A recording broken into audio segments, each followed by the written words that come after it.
we're going to begin by first hearing from Iman Aoun. Hello, old and new friends of Ashtar Theater and Palestine. I would like to thank you all for being with us on this call. I am Iman Aoun, co-founder of Ashtar Theater, creator of the Gaza Monologues. When we did the Gaza Monologues back in 2010, we thought that that would be the first and last war on our people in Gaza. But alas, it did not work out. Therefore, there was another war, and another, and another, and it continued on and on and on for the last 17 years. At the moment, with all that you have seen in the media and all that you have done in your countries, in your cities, still nothing on the ground is being changed. We, as a small company in Palestine, we're trying to keep the voice of the people of Palestine and of the people of Gaza heard. And therefore, we are calling upon you that these monologues, they do not only go into your hearts and minds, but that these monologues will become a paveway for a real change, a real pressure on your governments to take action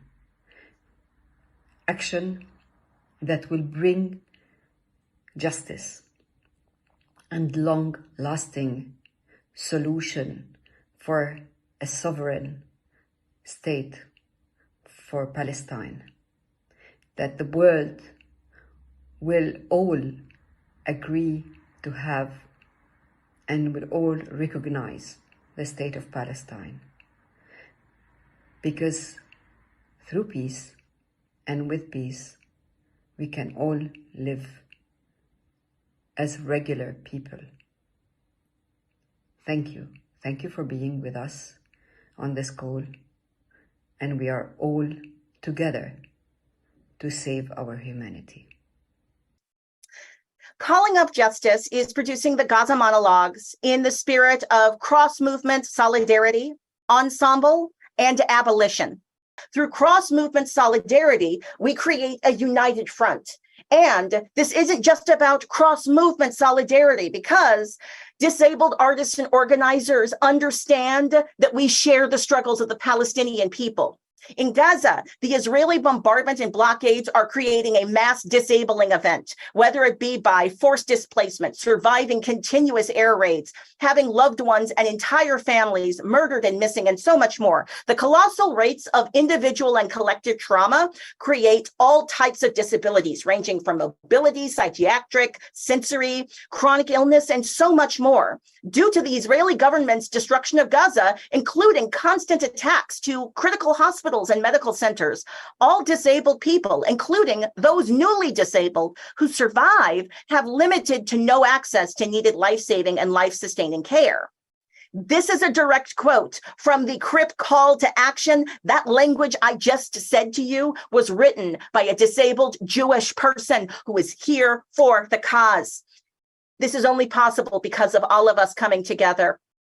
Iman Aoun collaborated with Calling Up Justice. Iman Aoun is the executive director of Ashtar Theater in Palestine, Ramallah, Palestine. And they collaborated with us in 2021 for our Black Lives Matter Every 28 Hours Plays project, where we were reflecting on a play that was about Palestinian activists coming to Ferguson to help us fight racial injustice where we are. The Gaza Monologues, they were written by Ashtar youth in 2010. After the first war in the Gaza Strip. Since October 2010, more than 2,000 youth from around the globe in more than 80 cities in 40 countries have presented the monologues that are translated and presented into 18 languages. And we are among many different productions producing this reading on the International Day of Solidarity with the Palestinian people. This is a collaborative performance that is embracing the idea of diversity and ensemble by having multiple people embrace and embody one person. So this is collaborative, and this was also rapid response. This process was about immediate encounter and working within the constraints of capitalism and crip time. So our colleagues had an hour, and they were given the monologues. They were given the monologues in the last hour, and they staged them in real time. We do this in the spirit of abolition. And I'm quoting from Cripping Abolition right now, the Cripping Abolition website. Abolition is not limited to ending spaces and practices of incarceration and policing. Fundamentally, abolition is about reimagining new ways of life, such that a world in which prisons, policing, and other carceral systems as solutions to social problems become unthinkable.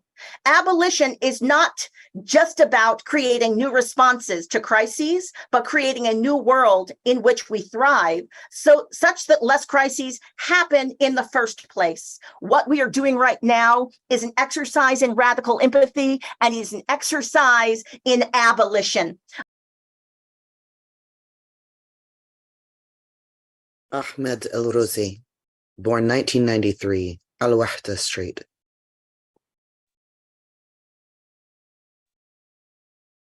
Before the war, I used to feel that Gaza was my second mother. Its ground was the warm chest I could lay on, and its sky was my dreams, without limits. The sea would wash away my worries, but today I feel it's an exile. I stopped feeling it's the city of my dreams. In the war, main electricity pole was hit by a huge rocket. All my uncles were at home with us, and the electricity went out. But there was another line working near the house. I went to our neighbor and asked him for an extension so we could connect on the second line. Once we were connected, our house was lit. He came to take the extension back. We had a huge fight. In a war, everybody thinks about themselves. During the war, a lot of people had 20 bags of flour and never had a shortage of gas, whilst others didn't have a piece of bread. They were asking their neighbors for bread, and they wouldn't give them any. Most people locked up their things under lock and key and decided not to give anything to anyone. But others were good and helpful. Back to our topic. We didn't agree to return the connection to him, even though it was his extension that we were using. And for the first time, I realized how bad we can be. We were punished on the spot. The house next to ours was bombed and split into two pieces, and half of it fell on us. We left the connection and electricity and everything and ran away to my uncle's house next to the municipal park.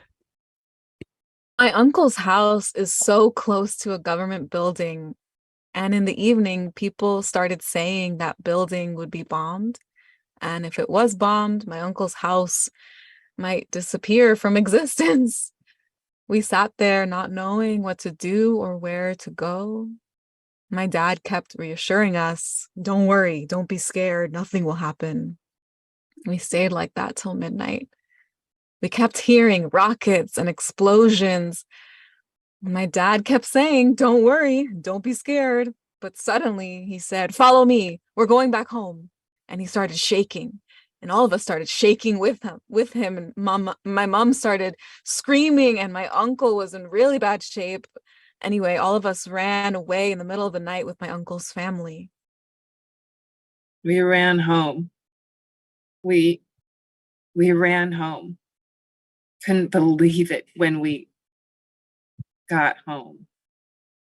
Till today, I don't remember where we slept or how. The important thing was that we were away from that building. We found that our neighbor had taken the electricity connection, and we spent the night in darkness while his house was lit. I felt he was right to take his connection back.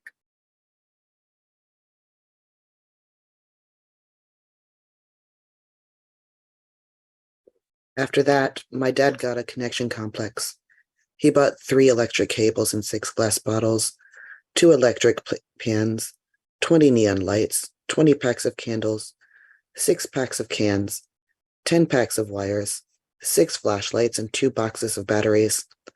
We're living in war, and we have to be careful till things get better.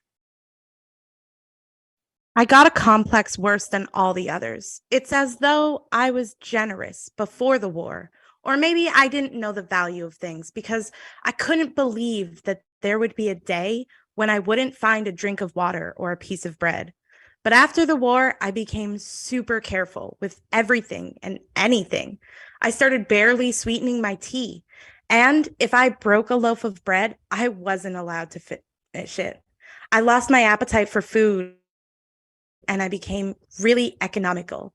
My dad says, Ahmed always has his pocket money. Of course, because I take it and save it in case there's another war. I feel like I'm married with 10 kids. I'm scared of life, of everything, of the smallest things, always worried. I feel that all of Gaza is sitting on moving sands. Any madness you could imagine can happen in a second in this place. And lots of dreams may come true too. It's a strange city with no logic.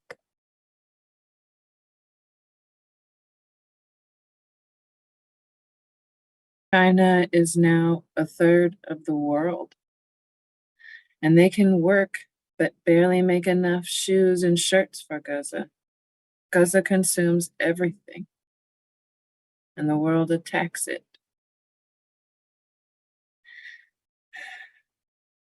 But it keeps pretending nothing is wrong.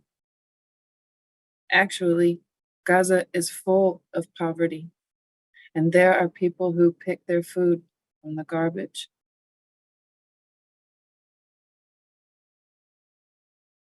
The tragedy is that things keep getting worse. And the biggest tragedy is that there's nothing to stop that happening. Every pit has a bottom, except Gaza. I dream of living one day in freedom. And I don't think that's a big dream, but it's hard to come by, come true. My dream is also to end the Palestinian division, which is giving us schizophrenia. I'm tired of thinking, but I can't stop it. But we have to plead, and God will provide. And to you folks, goodbye.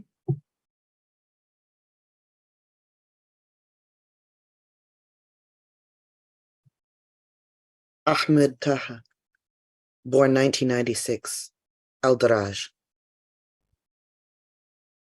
All my life, I thought Gaza was the biggest and most beautiful city in the world.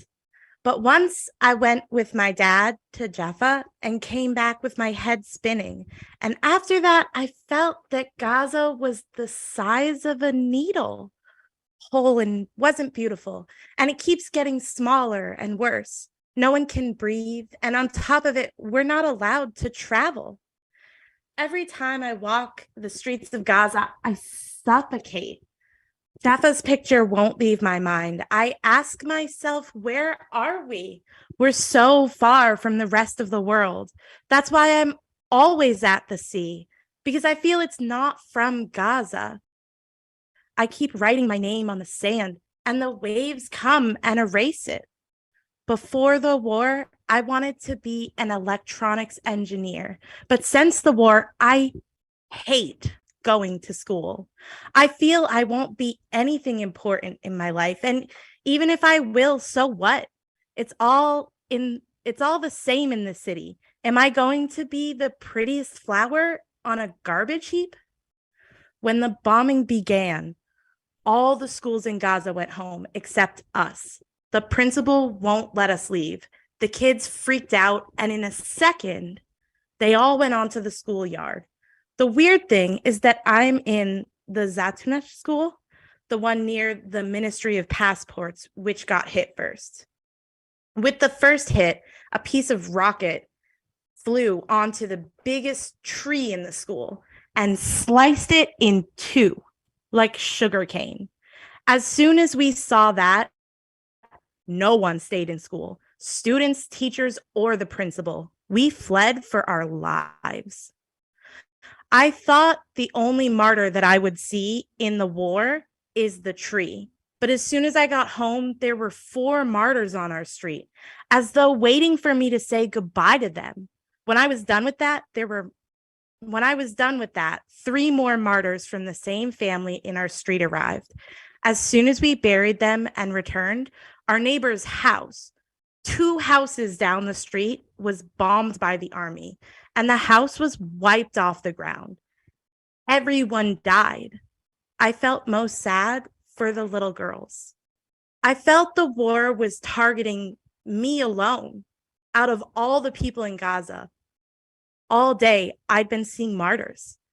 In the Shifa hospital, I saw a sight that I will never forget. Hundreds of corpses, one on top of the other.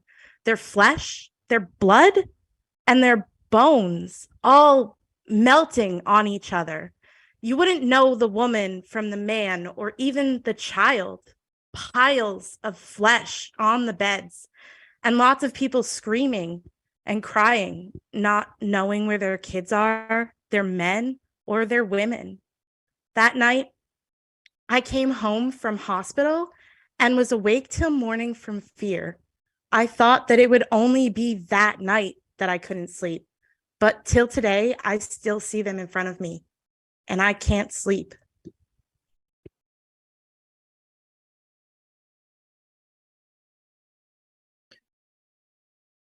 Ashraf Assosi, born 1994, Al Wahda Street. All the neighborhood kids loved him. He was calmer than a breeze. He would take his pocket money from my father and give it to me. Everyone loved him. His friends came and he went with them to school. They went running out like butterflies flying off the ground, like the world was created for them. The Israeli planes were in the air. The sound of the helicopter was like a monster waiting to pounce its prey.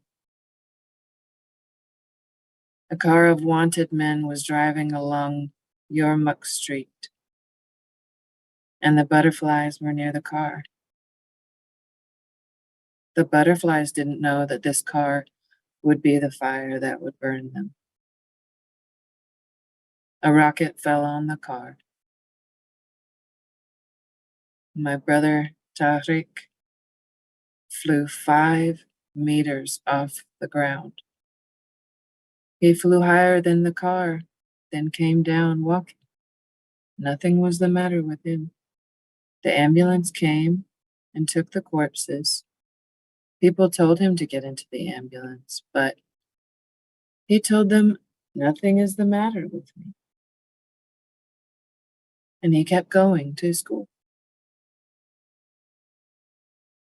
100 meters later, he put his hand on his heart and fell down, a martyr. I was in the street waiting for the school bus, and my sister told me to see what's going on. I did, but I couldn't see Tariq I went on to school.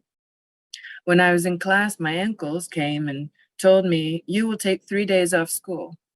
I didn't suspect anything. We got in the car. My uncle told the driver to turn off the news.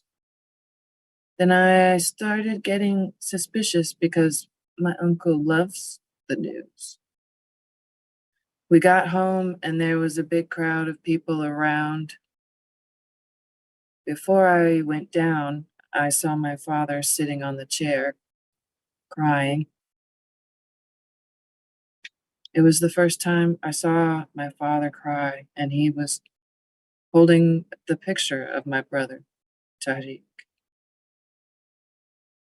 I asked him, "Dad, was my brother murdered?" He said, "God have mercy on his soul." The ambulance brought him from the hospital. We all ran to say goodbye. He was sleeping like an angel with the book that he'd been carrying still in his hands. My father refused to let us go with him to the cemetery. But I got in the car and went and said goodbye and read him the Fahita prayer on his grave. And I kept going for 3 months, every day, to sit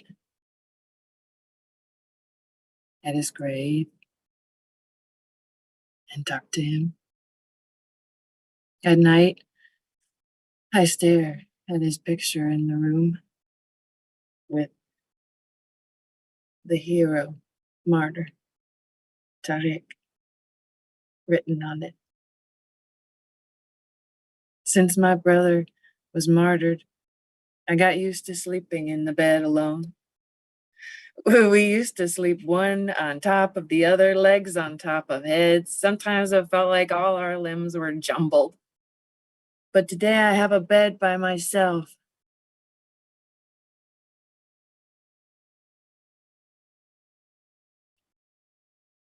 I'll never forget my brother.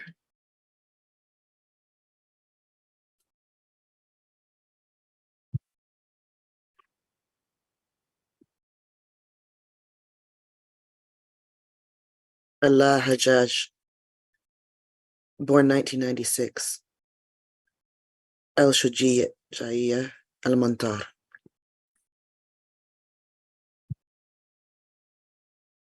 I feel like running in the streets till my headscarf flies in the sky and I fly after it. Sometimes I feel like being totally crazy, but I can't. It's the first time I say things like this. Maybe they're not the kind of things I say, or maybe the things that I can't express, or I'm scared to express. Why do my parents treat me like this? I look at the girls my age, how they're living their lives, and I envy them. I wish I could be like them in their confidence and their freedom. I wish a ship would carry me to a distant land and throw me on its shore, far away from the world, from everything, especially the war. Speaking of the war, all the war was one pile, and Mum was the other. I'll never understand why my mum kept describing things to me that I'd already seen. She and I were standing on the balcony. They'd bombed our neighbor's house, and one of the neighbors died. We saw how the house was destroyed and how the corpse flew onto the street. You can imagine what happened to the family after that. Did it end? No, it didn't. Mom started telling me about how the neighbor's house was bombed and how our neighbor flew from the house, like she was talking to someone who hadn't been standing with her. And on it went, stories from Mom all through the war. And I was the only listener. We'd be sitting watching TV and they wouldn't even say there was a bombing or destruction in some place. The report would be 15 minutes long, but Mom's repeated report would be 2 hours. She'd talk about the report like I hadn't been with her. I started to doubt myself. Had I been sitting with her or not? I swear I was there. I was really there. I was sitting next to her. Anyway, Thankfully, Mom isn't with you. Otherwise, she'd give you a headache with all her stories.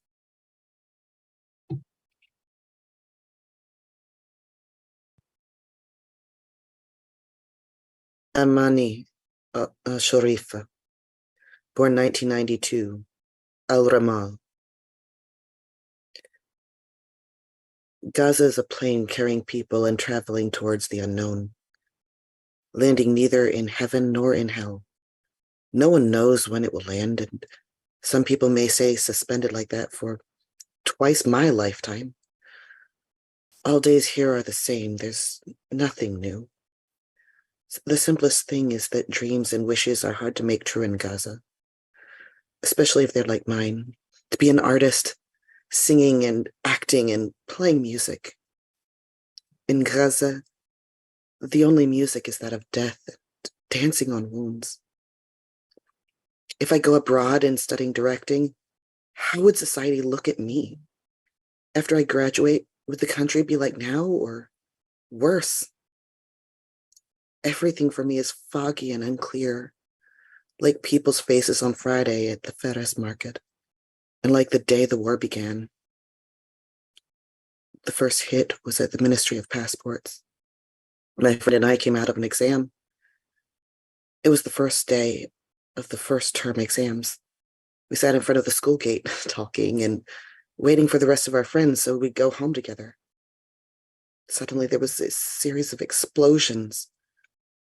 I was in shock and felt that I was going to die. We ran away and I was really scared. I saw the women running and screaming and beating their faces, and I had no idea what was going on. I felt I couldn't stand on my legs and the world started spinning. I fainted and stopped feeling anything. Then I woke up and to my friend's voice shouting, "Amani, for God's sake, wake up." When I woke up, I started crying, not knowing where to go or what to do.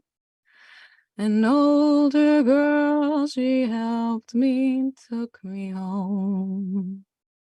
As soon as I arrived, my mother took me in her arms. I was very tired, but at that moment, I rested. I needed to fall into someone's arms. The hardest thing to feel is that your moment of death is near. The war was a black ghost that covered Gaza day and night. It imposed its hell on people, on the earth and sky and air that we breathe. After the war, I had a breakdown, a big wild wave overtook my soul. I was thinking I wouldn't be able to come on out under it, but it was like a hand was extended to me through the theater, the rubber ring that pulled me out from under the weight. Today I feel a comfort I haven't felt in a long time, and I hope I can always stay like this.